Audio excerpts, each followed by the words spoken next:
This is a CNN special report. America's New War. Tonight, the first bird's eye view of the devastation. Wall Street vows to get back to business. The nation honors the victims. So when you get back to your mom and dad this morning, I want you to give them a big old hug and hold on to them and tell them you love them. And I bet they're going to do the same thing for you. And President Bush takes aim.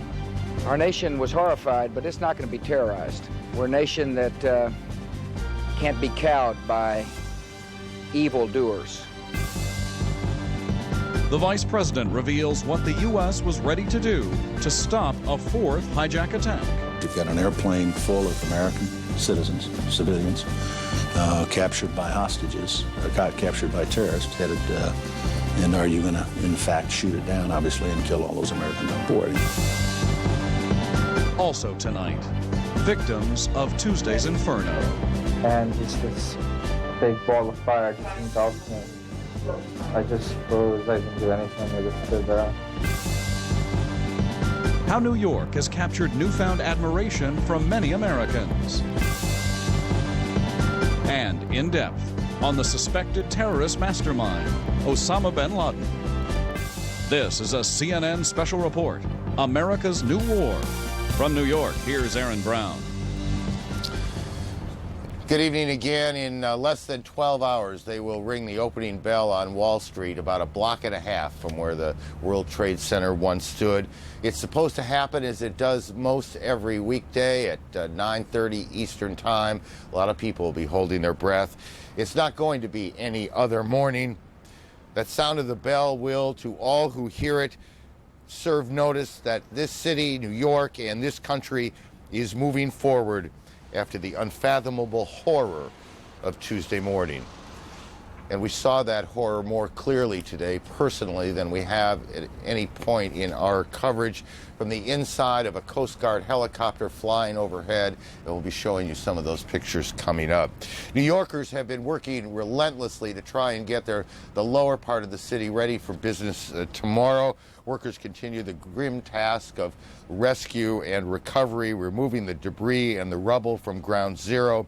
They still call it a rescue operation, though no one has been rescued since Wednesday, and the toll tonight of the missing stands at nearly 5,000. It is, of course, Sunday, and while the rescue workers did not take a break, millions of other New Yorkers and Americans filled churches trying to make some sense of the senselessness of it all. As the nation reflected on the crisis, the president once again lashed out at the terrorists who brought us to this moment.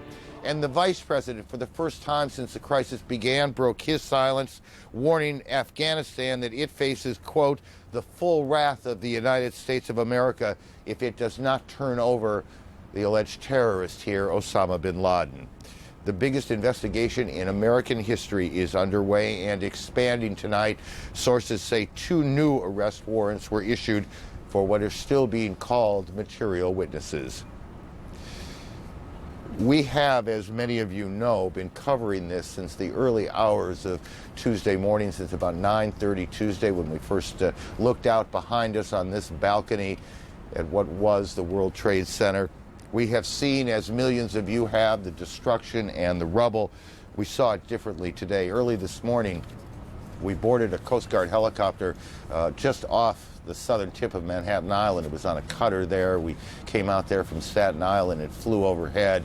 Rather than come back hours later and polish our thoughts and our words, we thought we would show you the pictures as we shot them and just replay the words we spoke minutes after touching down. When you get in the air, it unfolds in front of you. We thought, to be perfectly honest, we would be shocked by what we saw, and we can only assume that we've seen so much since Tuesday, we are temporarily shocked out. In fact, as we came around the southern tip of the island and started to move in closer, it was almost a sense of awe. Awe at the audaciousness of the plan, awe at the evil brilliance of the plan,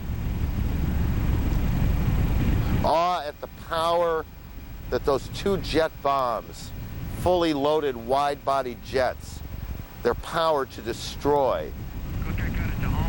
It turns out, as sometimes is the case, the cliches in many cases are true. As you come around the island, we're moving now to the west, around the southern tip of Manhattan Island. The Trade Center towers would have been just in front as we zoom past that building. Just in front of there, tower number 1 would have been right there, right where you're looking in between those 2 buildings. Now we're farther to the west looking back. You see the smoke. To us at least, it is a much wider area of damage than we thought it was from our location from where we've been broadcasting. There's a huge hole in the middle. And I'll venture a guess here, and it's only that as one of the 2 towers came tumbling down, it crashed on top of what I believe was building number 5 of the World Trade Center complex. As we say, the cliches turn out in many ways to be true. It does look like Mount St. Helens in an urban setting erupted. Oddly enough, it could have been a kind of modern Germany at the end of World War II, after the Allies moved in, bombing Germany. But it is in this relatively tight 8 or 10 block area. It's not vast across the city. It's just focused on this small area. It is also somewhat sickening when you look down and you see the dirt and the steel and the concrete, the water pouring on it all, and you realize as we stand here on this beautiful September Sunday morning in New York, there are 5,000 people still buried. There probably are a lot of adjectives I could throw out at you now. I looked down on that. It was sickening. It was sad. It was horrifying. The pictures pretty much tell that story, though, don't they? Last night at this time, we tried to give you a sense of the New York skyline before and after. Those were they weren't ground level shots, but they certainly were shots that didn't allow us to get over the area. So we want to try again here to show you what was and what is, as we can roll the tape, and I'll just chat over it as we go. Statue of Liberty just off the harbor. As you wing your way towards the World Trade Center, you see the towers in the upper left. That's what was. Down on the right, that's what is. The beautiful Manhattan skyline, as it might have looked at 8:45 on Tuesday morning, and as it absolutely looked today down in the lower right. It's something to see. It takes your breath away. It does. One quick note on this as well. I just want to take a moment to thank the Coast Guard for their efforts in helping us take a look at that today. The Coast Guard was among the first on the scene when the planes hit. They were very much involved. Their cutters were very much involved in helping the evacuation of people from lower Manhattan. They are now responsible, as they always are in New York, of keeping security in the Port of New York. It's obviously quite different now. And this was an especially difficult day for that Coast Guard unit on Staten Island that was working with us. They learned that another of their group is missing. That's the command center that controls the port. It's not unlike an air traffic control center. Anyway, the admiral we talked to today, who's also the chief of port of New York Harbor, had just left advising his men and women that another of their comrades was missing in the rubble.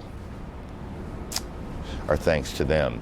Now on to the investigation, which is the largest investigation in American history. 2 new warrants have been issued again. They are talking about these people not as suspects necessarily, but as material witnesses. That is just one part of the story that is unfolding. CNN national correspondent Eileen O'Connor is part of the team at CNN that is working on the investigative side, and Eileen joins us tonight from Washington. Good evening again. Good evening, Aaron. Well, FBI agents, Aaron, are telling me they're just exhausted, but they are moving forward with one of the biggest manhunts, as you said, ever conducted here. What is thwarting their investigation are names that are related, similar, or aliases, stolen names. 2 new sealed arrest warrants have been issued for 2 people. They're wanted as material witnesses, sources say. Now, in addition, 2 other men already in custody under material witness warrants are not cooperating, according to investigators. But 2 others being held on INS violations, visa violations, are. Why? Well, they were found, sources say, with incriminating evidence. On Wednesday, authorities stopped an Amtrak train from St. Louis to San Antonio and took into custody 2 men, Mohammed Jawed Asmath and Ayub Ali Khan, on INS violations. Sources say the 2 had been booked on a flight from Newark to San Antonio on Tuesday. It had been diverted to St. Louis. Law enforcement sources say the men also possessed a chilling item: box cutters. Barbara Olson, wife of the Solicitor General, told her husband on a cell phone call from American Airlines Flight 77 that crashed into the Pentagon that the men who hijacked her plane used box cutters. She told me that she had been herded to the back of the plane. She mentioned that they had used knives and box cutters to hijack the plane. She mentioned that the pilot had announced that the plane had been hijacked. I believe she said that. I had to tell her about the 2 airplanes that had hit the World Trade Center. Law enforcement sources are looking into the possibility that Asmath and Al Khan were headed for this house in San Antonio, owned by a man with a similar last name to 2 of the hijackers. He's now in custody on potential INS violations. They are also looking into this residence in Jersey City, New Jersey. Both Al Khan and Asmath lived here. The FBI searched the home, and sources say are finding the information helpful. They are also looking into the possibilities that other people connected to the hijackers used this address at one time or another. The home in Jersey City is close to the mosque where Sheikh Omar Abdul Rahman used to preach before he went to prison for his role in inspiring the first attack against the World Trade Center in 1993. The official watch list includes more than 100 people. The FBI is so determined, they have actually distributed the list, Aaron, to rental car places, hotels, and of course airlines. They're reaching out to people in the public to try to apprehend these people. Now, there's more than 24 people are already being held under possible visa violations, the Justice Department says. Sources say many will not have any information, but others may be helpful or even guilty. Even the Attorney General acknowledges investigators are certainly working under the assumption that more attacks were planned, and there are still terrorists in this country willing and wanting to conduct more attacks. Aaron? Eileen, a couple of things. You and your team have been dealing with these sources on all manner of stories over the years. When you deal with them now, do you get the sense from them that this is different than anything else they've ever done? Yes, it is. I mean, one of them I talked to today said to me, I'm just having to relearn this all over again. And that's what's so intriguing. A lot of things that they thought they'd solved are just coming back. And so things that they had laid to rest as potentially, you know, that they had finished it off, they're finding they're having to reopen it. And that's, of course, then also causing a lot of second guessing, a lot of guilty feelings, I think, on a lot of investigators' part. Also, the breadth of this is really amazing to everybody. And, Aaron, it's really confusing. These guys are using all very similar names. I feel better knowing I'm not the only one who's confused in all of this as I go through the list of names. If they are, that works for me. One other thing, is this pretty much old-fashioned police work? Do you get any sense that they've turned a lot of informants other than the people who are cooperating? Can you give us any kind of detail on the methods that are being used? It's good old-fashioned gumshoe police work. In Florida, you saw it today. In a fairly affluent neighborhood, neighbors were shocked to see that the FBI coming back for the second time in a week. Now, why? Retracing the steps of some hijackers. This time, they were bringing in forensic teams to scour an apartment there. As it turns out, and we knew this through checking computer documents, 3 of the hijackers lived in this apartment, according to those computer records.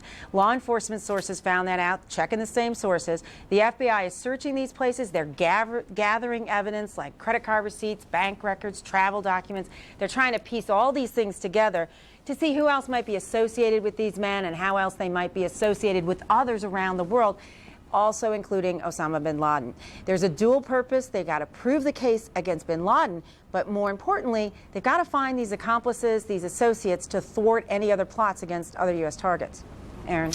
Eileen, thanks. Eileen O'Connor, among the group of CNN correspondents and producers who are working all around the clock on the investigative side of this.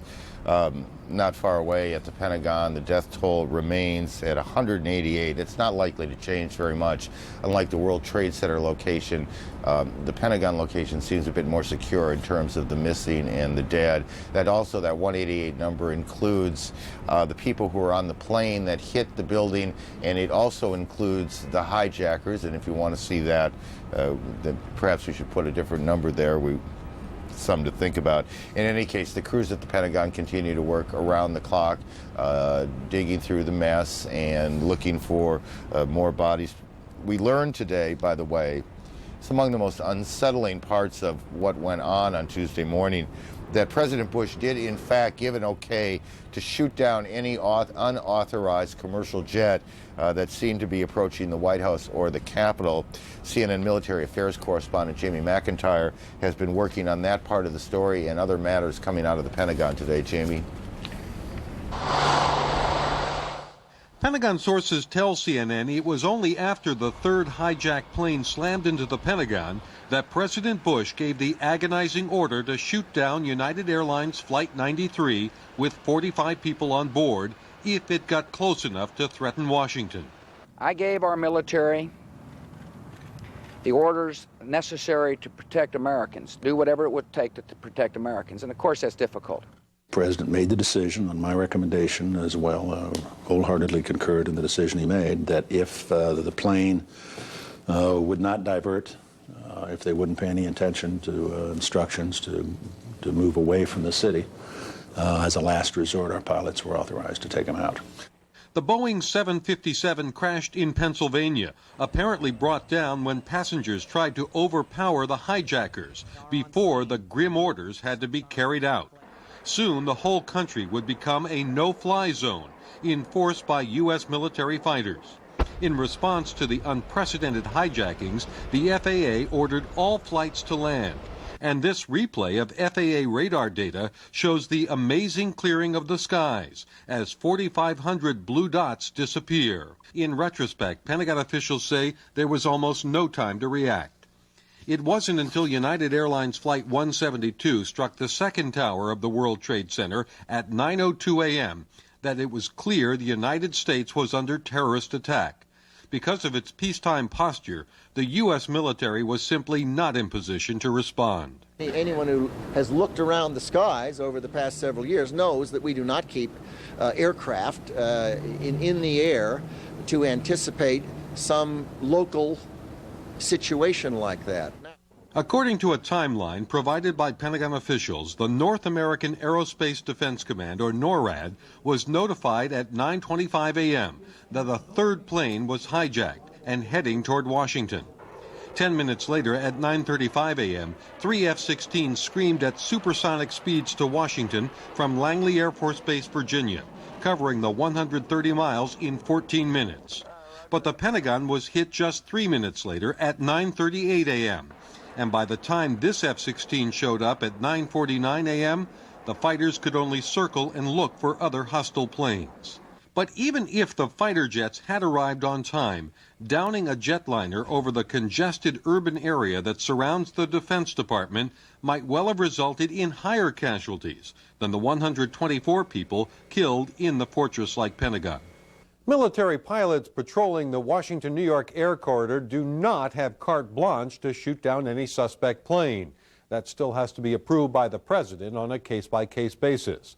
But if an airliner is hijacked and it's headed for a densely populated area, the White House is ready to sacrifice the civilians on board to potentially save more lives on the ground. Jamie McIntyre, CNN, The Pentagon. Jamie, I lost your audio for a second, so I didn't hear the end of it, but let me throw out one quick question, and hopefully I'll be able to hear the answer along with our viewers. Had there ever been a case, to your knowledge, where it was even came close? No? I'm sorry. On we go. We got a problem. Looking ahead now, Congress is, we'll get back to work tomorrow. They got a lot of work to do.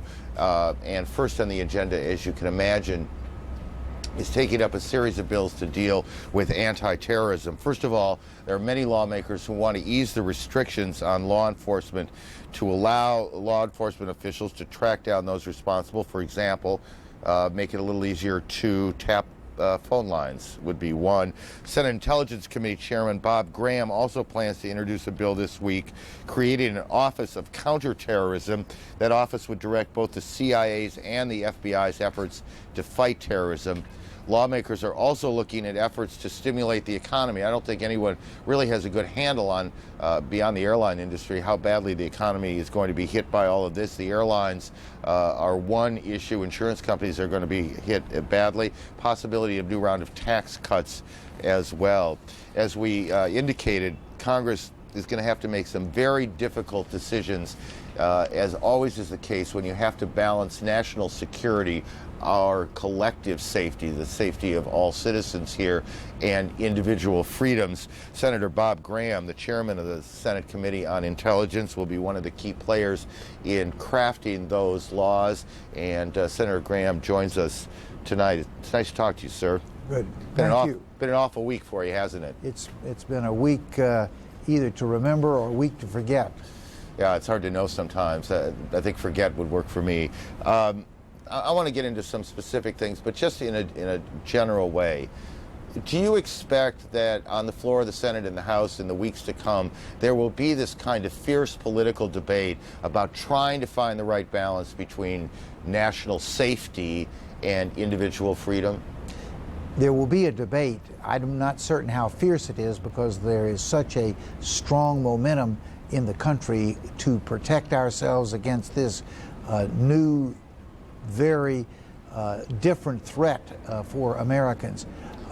What we've got to do is find the balance that will increase our security, our ability to know and intercept terrorists, while at the same time not ourselves becoming like the terrorists. We don't want to lose our individual rights, our freedoms, what makes us Americans. I think we can find that balance, but we're going to have to be careful.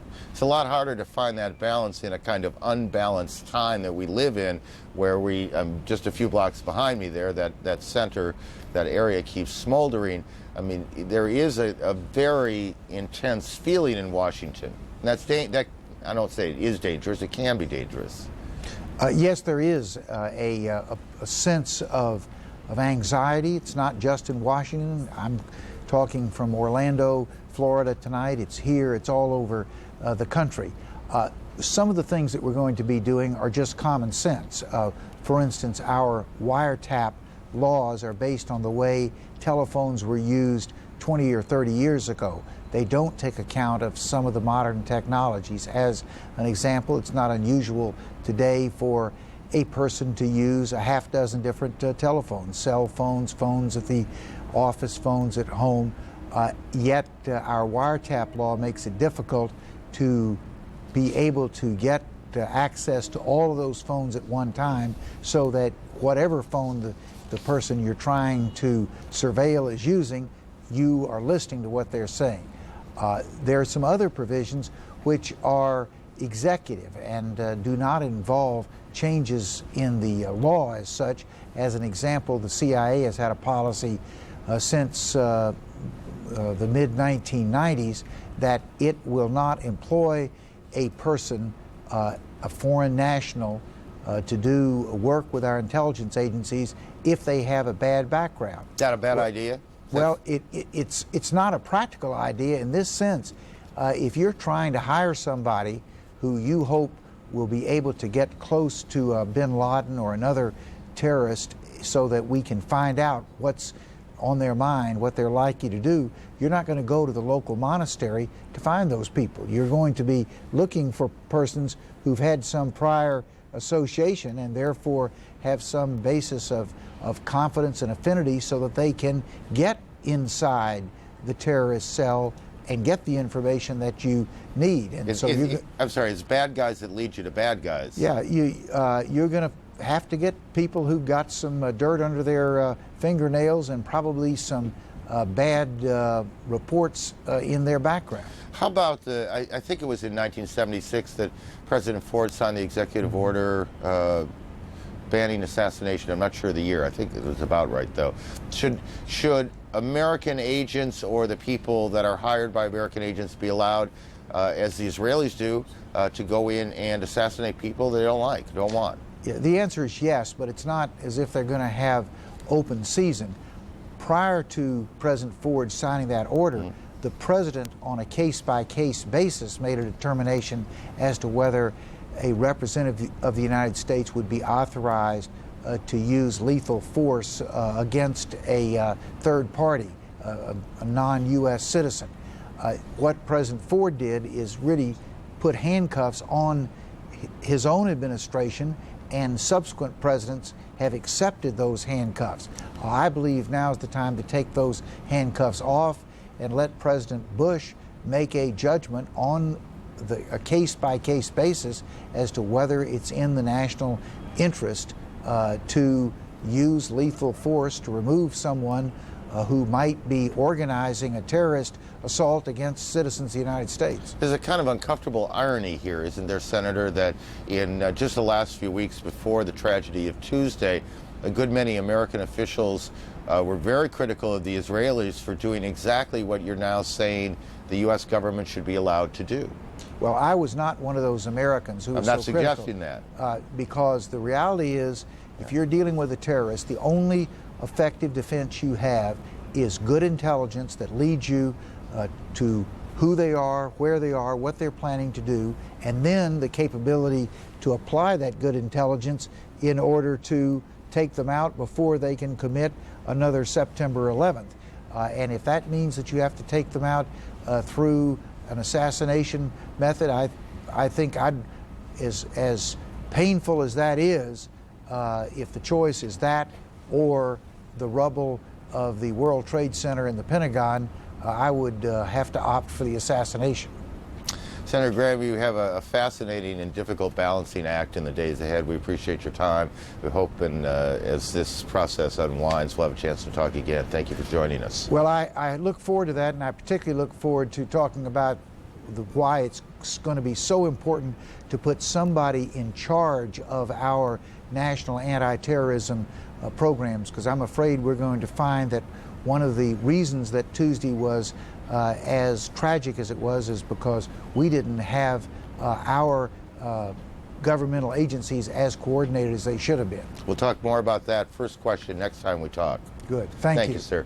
Senator Bob Graham joining us from Orlando, Florida tonight, the head of the Senate Intelligence Committee. The Bush administration was out in full force today. It was Sunday. The talk shows were full of administration officials making their case, trying to gain support for the president's position. CNN's Kelly Wallace from the White House tonight. More on that.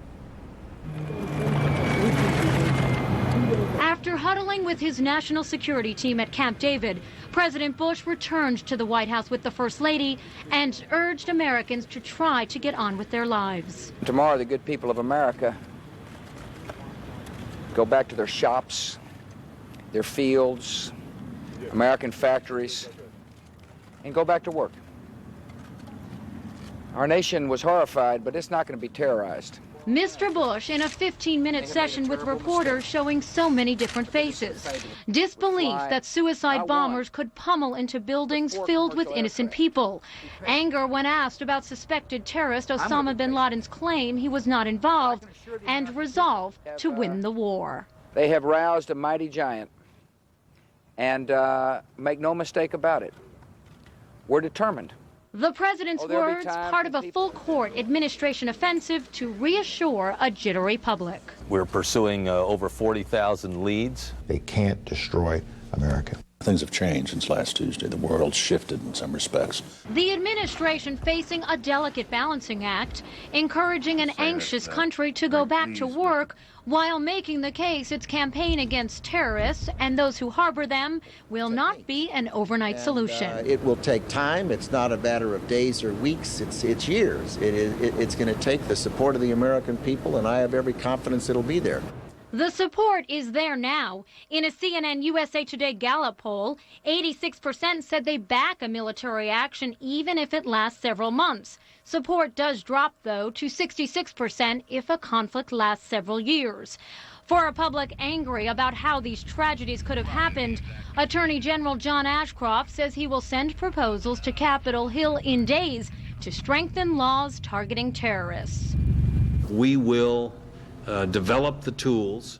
While Secretary of State Colin Powell calls for a return to normalcy. If we stick in our bunkers and walk around afraid, they will have won. Well, we're not a fearful people. We know how to overcome tragedy. And at this hour, a helicopter circling overhead the White House grounds. Just another reminder of the high security alert and the beefed up security around the White House. Now, earlier today, the White House releasing some photos we've never seen before of that day that really shook the world. President Bush talking aboard Air Force One to Vice President Cheney as he headed back to the White House from Nebraska. There, the president and at that photo, Vice President Dick Cheney talking to President Bush in an underground operations center. Also today, we heard the vice president talking about those moments Tuesday morning. He said he was in his office. His secretary called, told him that a plane had hit one of the towers of the World Trade Center. He turned on his television and then he watched as a second plane hit that second tower. The vice president saying right then it triggered the thought that this was terrorism. And then, Aaron, as the vice president is getting in touch with the president, who happened to be in Florida, and monitoring developments, his Secret Service agents came into his office. He described it this way to NBC's Meet the Press. He said, they came in and said, "Sir, we have to leave immediately." And they grabbed me and Tim Russert said, "They literally grabbed you and moved you?" The vice president said, "Yes, and your feet touched the floor periodically. They're bigger than I am, and they hoisted me up and moved me very rapidly down the hallway and eventually to an underground operations center." Aaron, that's what the reason for this. The Secret Service receiving a report that a plane was headed to the White House. We do know that plane eventually hit the Pentagon. Aaron? Couple quick things. President back at the White House tonight, or is he still at Camp David? Do we know? Yes, we do. The president is back here at the White House, came back this afternoon, expected tomorrow to meet with his national security team and also, Aaron, to meet with his economic advisors. A big focus will be watching the markets, which open tomorrow, and to see how the markets react. Is there one issue, in a sense, going on that's being dealt with there? Do you have any sense at all that anybody is dealing with any of the other issues the administration had on the table less than a week ago? At this point, the focus of this White House, the president said so today, is this worldwide fight against terrorism. He said he is focused on it. He is devoting every resource of the entire administration to this. You know, Aaron, just a week ago, the big fight in Washington was over the budget. There just wasn't enough money to pay for all the priorities. The big debate between Democrats and Republicans would be who would go ahead and dip into the Social Security surplus. The vice president today saying that debate is pretty much a moot point right now. Right now, the focus is on shoring up an international coalition, trying to find the terrorists and, of course, those who harbor them. Aaron? All changed in a heartbeat, Kelly. Thank you. Kelly Wallace outside the White House tonight. As Kelly mentioned, all eyes on Wall Street, 9:30 tomorrow morning, including the president's. Among those who will stand on the podium to ring the opening bell, New York's Governor George Pataki will be there. A number of other politicians. Treasury Secretary Paul O'Neill will be up there as well in ringing the opening bell on the New York Stock Exchange. A spokesperson said today, all testing is completed, everything is a go. But a lot can still go wrong. A huge part of the financial district, which is very, very close to the Trade Center, still unsafe. Thousands are lacking power and electricity. Even getting to the stock exchange won't be easy. No cars are allowed in the area. And the approach by subway or bus or ferry is a very complicated one, to say the least.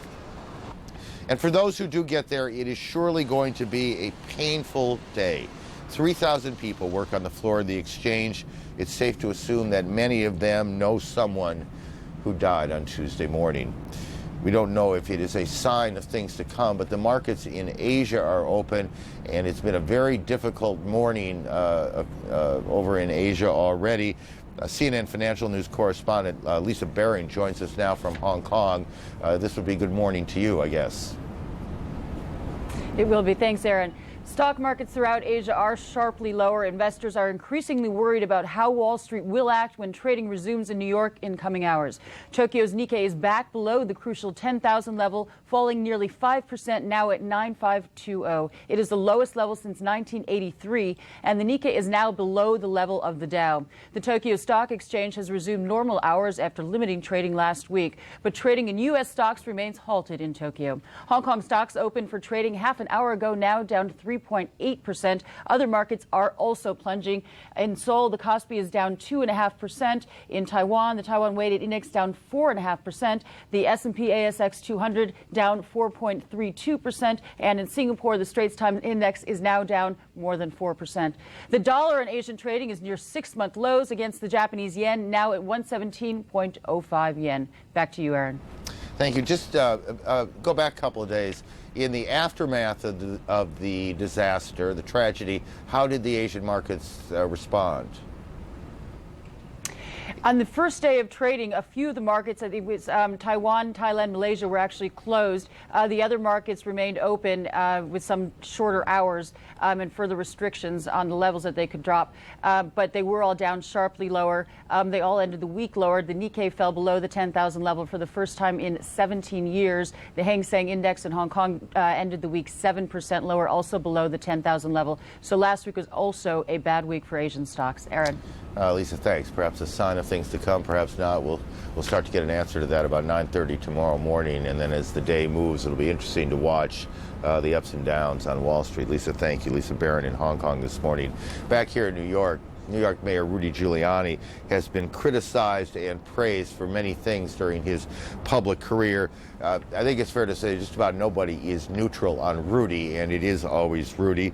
Since Tuesday, he has been everywhere and done everything, and even many of his foes concede this has pretty much been the mayor's finest hour. For more on the mayor of New York, here's CNN's Candy Crowley. Sunday, the mayor of New York put a smile on his face, a tux on his back, and escorted a Brooklyn bride down the aisle. He was making good on a promise he made several weeks ago to the mother of the bride, who told him she had lost a son, a husband, and a father within the last year. I asked her how she can bear it, and she said because she feels the pain of it, she allows the pain to happen, but then she focuses on the good things that are left in life, like her daughter's wedding. And that's what you have to do, she said. You have to focus on the good things in life. For a city that's endured 5 days of bottomless grief and endless agony, focus on a good thing seemed like the right thing. But then Rudy Giuliani's been doing a lot of things right. He's such a strong man. I think he carries everybody with his strength. There are rays for his honor in nearly every corner of this vast, aching city. They applaud as he walks by now, a salute for a guy who seems never to sleep and nearly always to know the answer. Basically, what the medical examiner needs are toothbrush, hairbrush,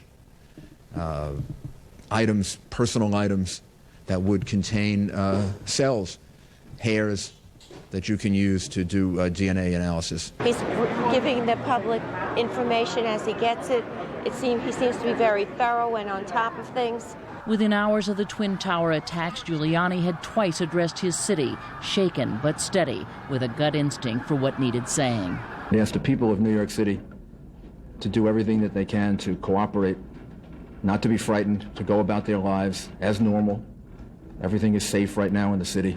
He has really just been an inspiration of leadership and of stability and made us all remain calm and comfortable here. Term limited, the mayor is in his final months. After 7.5 years, his exit has been, to now, singularly ungraceful. Captured fairly efficiently in a short exchange with the press last June over questions about a messy private life. Don't be a jerk. Thank you. I said don't be a jerk. Tenderness, caring, and empathy have not been hallmarks of his tenure until September 11th. And people should know that they're not alone, that there are a lot of people suffering with them, there to help them and support them. He's comes across very, very caring and very sympathetic, and he's very sincere. And very sincere, and he's very certain. He has been known as a mayor who made the city work with a tough, no-nonsense approach. Criticized as combative and uncompromising, this week he was praised for it. One of the best things they can do to show how strong we are and how terrorists can't cower us is not to be coward. For a city like New York, we need a tough mayor like him, no matter how you look at it. Politically, Governor George Pataki and Mayor Giuliani have never cared much for each other, but they have bonded over their care for this city. For our governor and our mayor for being with us at every step along the way. You would not be surprised to know that on the street they're saying they wish Giuliani could run for mayor again now. And perhaps he will run for something again soon. But whatever happens, this much remains. In New York's worst hour, Rudy Giuliani gave his best. When his city was in danger of crumbling, Rudy was a rock. Candy Crowley, CNN, New York. The mayor's command of the crisis has been seen by Americans all over the country, and we gather admired. New York, for many people, seemed to represent the worst of American life, an island filled with the selfish, the abrasive, the cutthroat. Americans have seen in these days another side of New Yorkers, a softer side, a more generous side, a kinder side. And we wondered the other day if that is changing people's impressions of this city. So we asked correspondent Jeff Flock, who has been out in the Midwest this week, to do some reporting on that. He's been in Wisconsin and Iowa and Nebraska, and Jeff joins us this evening from Kansas City, Missouri. Jeff, good evening. Aaron, good evening to you. A place called Fitz's. It's a place where they bottle root beer and a restaurant, and they've let us stay past closing time tonight to gather some folks to think about this in some sense. You're talking about New York, you folks out here in the Midwest haven't had a high opinion of New York in some ways over the years, have you? Not exactly. I mean, New Yorkers seem more here and now, and we want it our way. Kind of fast paced, This is not a place you wanted to live, is it, Nelsie? No, I don't think so. Too many people and too small a place and too much mass transit and too much commuting, Well, we were just saying how this city, New York, has been under the microscope for the past week or so. And what are your thoughts now? Oh, I think we've seen what New York is really all about. And in fact, New Yorkers are just like the rest of us in America. They have pulled together, they are strong, and their compassion has been phenomenal. Chris, you're a fire inspector. You obviously resonated with the New York firefighters and what they've given and all the rescue folks. Absolutely. I have to take my hat off to the New York Fire Department for the way that they've banded together as firefighters do in a time of crisis. They're really pulling together to try to find as many survivors as they possibly can, and I'm just really impressed. With what this city has done, does it surprise you, Sarah? I mean, you made the point earlier, well, I guess they're really just like us, aren't they? They are just like us. They don't like for us to know that they're just like us because they tend to like to think that they're the king of kings and on top of the heap. But they're just like us. Their blood runs red just like our blood does. And they're all immigrants, too. And I think that's another matter. We're all in this together. And they were able to put a face on each and every individual that's missing. And I thank the media for doing that because so many of the families had the pictures of their loved ones. Mm-hmm. And we're showing them. And we, sitting out here in America, out of the New York City area, were able to really feel exactly the pain of each and every family. So now New Yorkers a family. Yeah, it's almost that it's turned into a small town in some ways, which you know what it's like to live in a small town, and you wouldn't have thought that'd be New York, would you?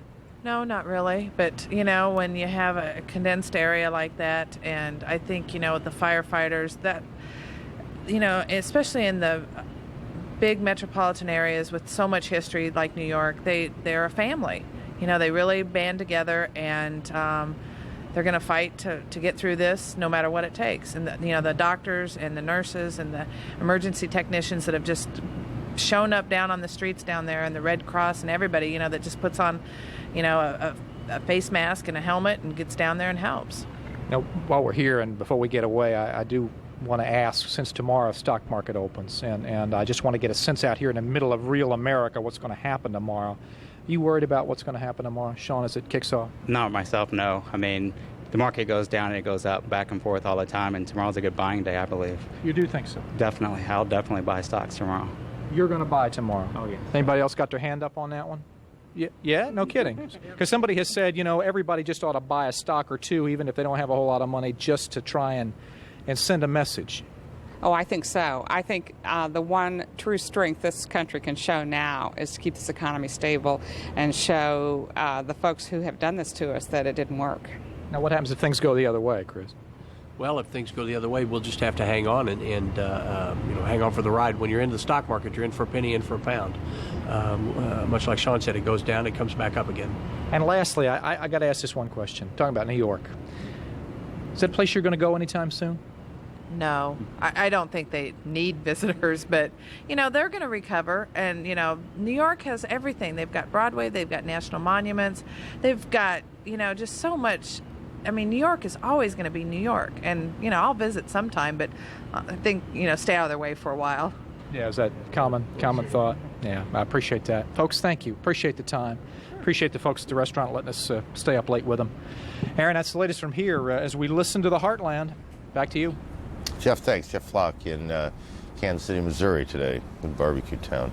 By the way, the Mayor Giuliani said today, if people around the country really want to show their support for New York, they ought to come here and spend some money. The city obviously is going to take an economic hit, and so the mayor, in characteristically blunt terms, said come on here and unload some cash and help people out.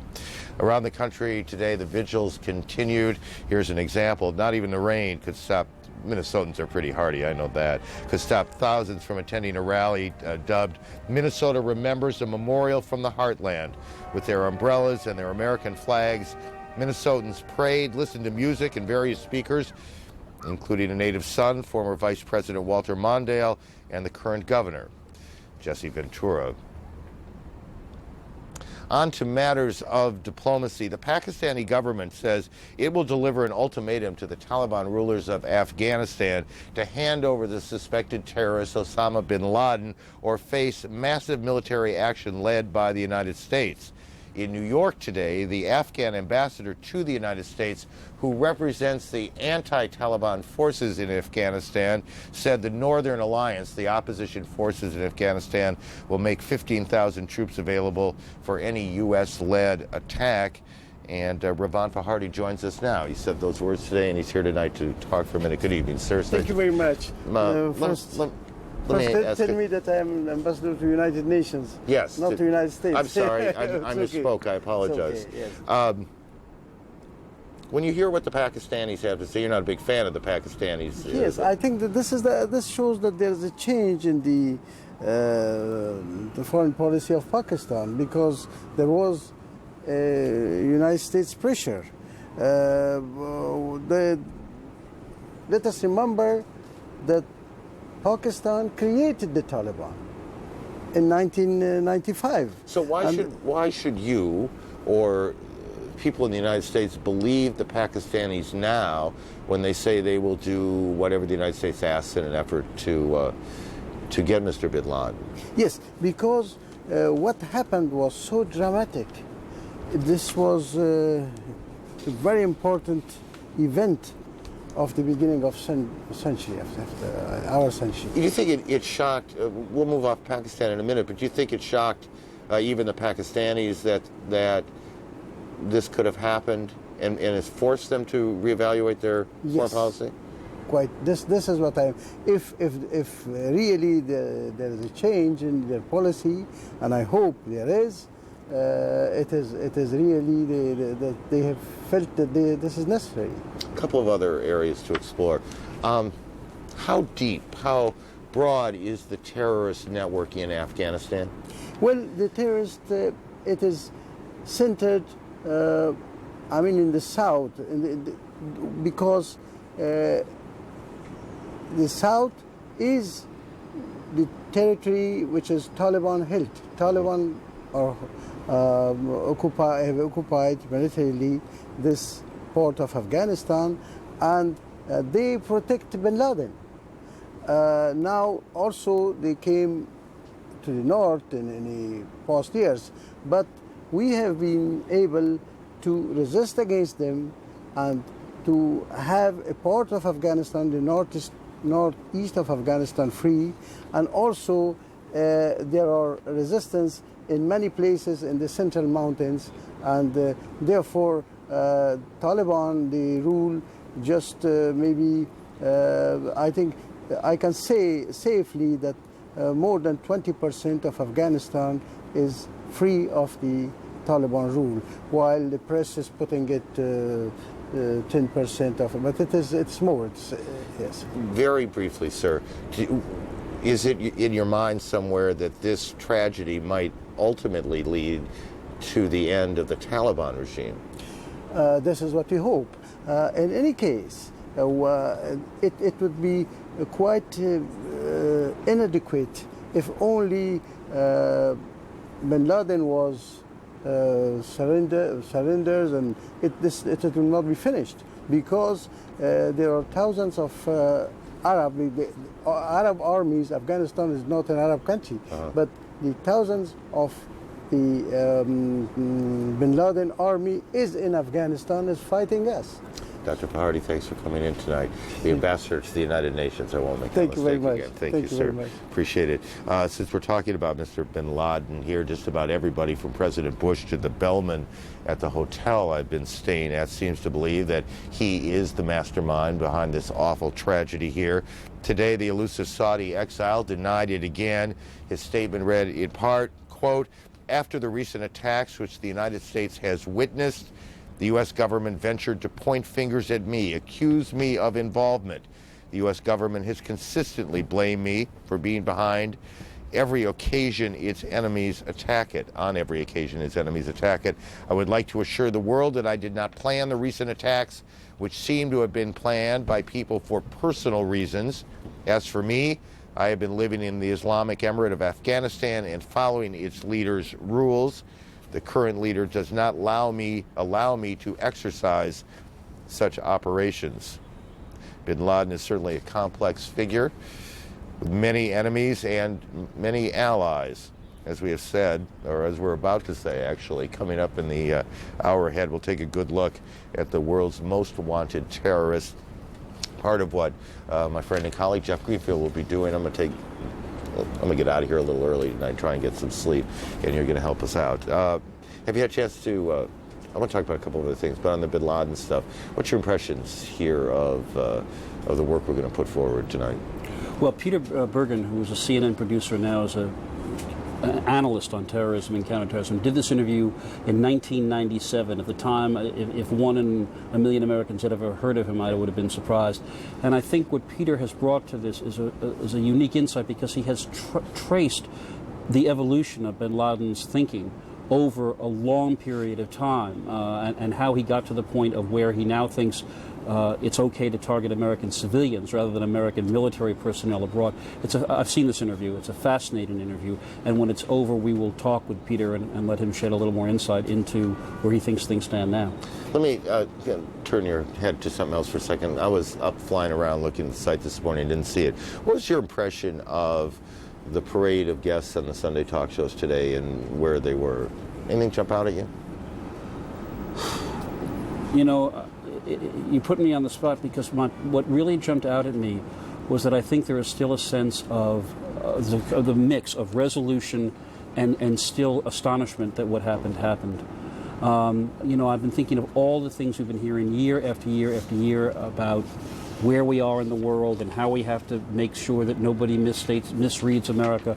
And I still think that some of the folks are still in a state, if not of shock, of absolute astonishment at what's happened. And the question I think a lot of people are asking is, clearly the country's united, clearly there's enormous resolve.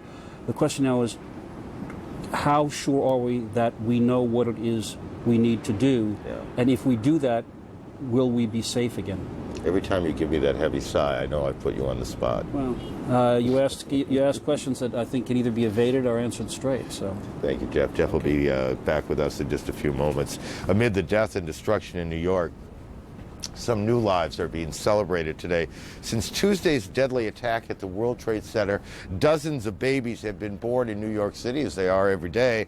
And to many, that's a big reason for optimism in the Big Apple tonight. The story from CNN's Beth Nissen. The outside walls of New York University Medical Center in Manhattan are papered with the names, descriptions, and photos of the missing. Many shown with their children, carrying them, feeding them, holding them in their first days in this world. Yet at the end of a week when thousands of lives ended, there is this small comfort, knowing that other lives have begun. Meet Nora Rose Draper, born September 15th, one of 56 babies born here since Tuesday morning. I've just felt so good since she's been here for the first time since that day. That day, the day the World Trade Center was attacked. The labor nurses here logged an unusually high number of births Tuesday. 22. 22 babies in 24 hours. That's actually a lot. That is a lot. Yeah, that's a lot. Nurses say high stress often triggers labor. It did for Lorraine Tobias. She watched the horror unfold on television all last week until Friday night. Like it just hit me. But then that night I went into, my water broke and she came. Came 3 weeks early. I think she just decided that it was, people needed some good news. Little Max Edelstein's safe arrival was good news for his parents, too. Yet they both admit they are apprehensive. It was sort of overwhelming, the idea that there's so much death and destruction going on, and here we were bringing a new life into the world and what that world would be for this child. Yeah, we even tried to call right away, to call our congresspeople to ask them, to push for justice rather than revenge. We want peace. We don't want more killing. His name is Jaden Francisco Muniz, and I had him today at 8:06 a.m. Tina Muniz is praying for peace especially hard. Little Jaden's father doesn't yet know his son has been born. Tina's husband is in the U.S. Navy, serving aboard a submarine that is somewhere in the world. I have no way of getting in contact with him probably for a month and a half. The past 6 days have been terribly hard for Tina. First the attack, now the talk of war. Him being in the world now with this going on, it's you don't even want to think about it. Hopefully me bringing this life into the world is making those around me more joyful. All of these new parents and the labor-weary nurses are at heart optimistic. It's hope. The children are our hope. And that's a new generation that we're bringing into the world. And they're our hope. Alex's mother thought we should call her Hope because when she was born. They didn't name her Hope, although for her parents she does represent it. She's being born into the world, but she's also coming into the world. She'll make it better. I think it's still a good world. I just think we have to believe that. Maybe we do. Beth Nissen, CNN, New York. Kicking back. Sleep well. For many across the country today, this weekend provided a chance to gather in churches and in synagogues. There were vigils all over the country. People came to parks. We saw people outside a fire station here the other night with candles, holding a vigil of their own. At Riverside Cathedral in New York today, actor Mandy Patinkin lent his voice to a special mass. You've got to be taught to hate and fear. You've got to be taught from year to year. It's got to be drummed in your ear. Just one of the many services going on today. We want to take a moment and bring you some of the other images of this weekend. Images of mourning and remembering and searching for peace. Everything